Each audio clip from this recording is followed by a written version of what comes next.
Hi, my name is Vimanjin Kim, and in this month's Deep Thinking I ask, is there life after death? So, continuing from last month's video, which asked, is there a God, I cover another of religion's major claims, that there is some kind of continued existence of consciousness after death. I will start by saying that I do not believe in souls or spirits. I am a monist and not a dualist, which means I do not believe that there are two separate substances or realities, physical and spiritual. I believe there is only one reality. To get a bit philosophical here, dualists believe that there are two realities, the physical world and a spiritual or mental world. Monists, however, believe in only one reality. Some monists believe that that one reality is the mental world or world of ideas, and that the physical world is a manifestation of our consciousness. Other monists believe that the one reality is material, and that our mental life and consciousness is purely a result of material, physical things. I side more with the second type of monism, materialism. However, there is a third type of monism called neutral monism that I often think more closely resembles my actual belief.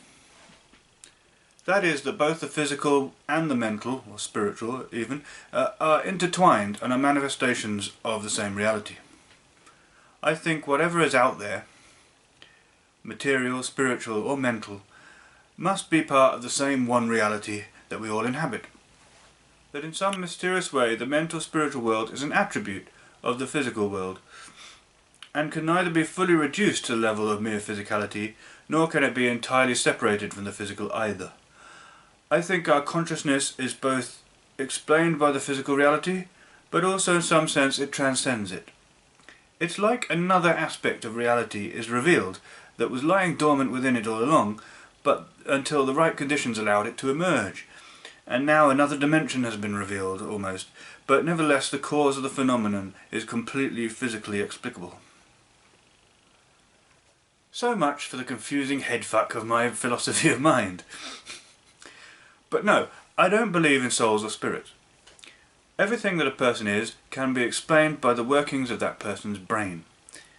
And even consciousness itself is only what can naturally be expected of an organism that takes in the sensory information from the outside world and processes and analyses it.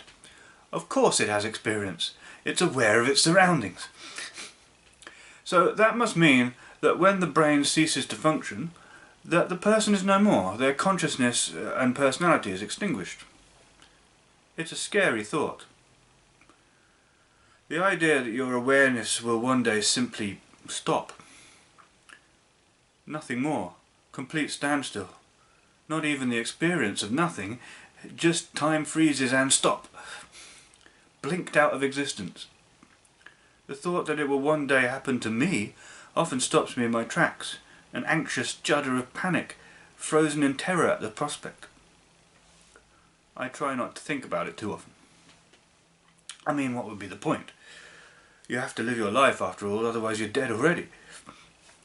But even with a rational, atheistic, philosophically monist viewpoint, could there possibly be some remnant of consciousness after death? Could there be something unknown to us that means that experience does not end with the grave? Of course, there could be nothing. Just because the idea scares us doesn't mean it's not true. Reality isn't always pretty.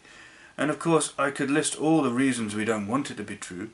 The biggest reason seems to be that our vanity can't accept that all our experiences, all the things we achieve and lessons we learn, all seemingly leads to nothing. Experiencing, and then it all just stops. It seems almost illogical. Something about experience itself leads one to expect that it would just always continue. But that's vanity really, hubris. Why shouldn't you stop? Everything else does. But there are some weird philosophical loopholes here, and I think they're worth examining. Just for interest and curiosity's sake, one of these scenarios may even be the truth for all we know. I can't accept a judgment heaven and hell scenario. It's Occam's razor, really. No evidence for any separate realities, a lot of extra things that are not required to explain reality.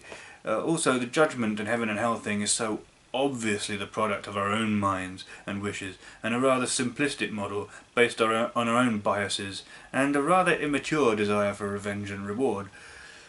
And reincarnation is a beautiful idea, but more likely symbolic of the interconnectedness of all things, and that we're all made of the same stuff. But here are three ideas, perfectly rational ideas, that seem to question the assertion that nothingness is the only thing that could possibly happen when a person dies. Firstly, and this does slightly tie into the reincarnation idea, our existence as separate entities is really only a trick of our biological brains.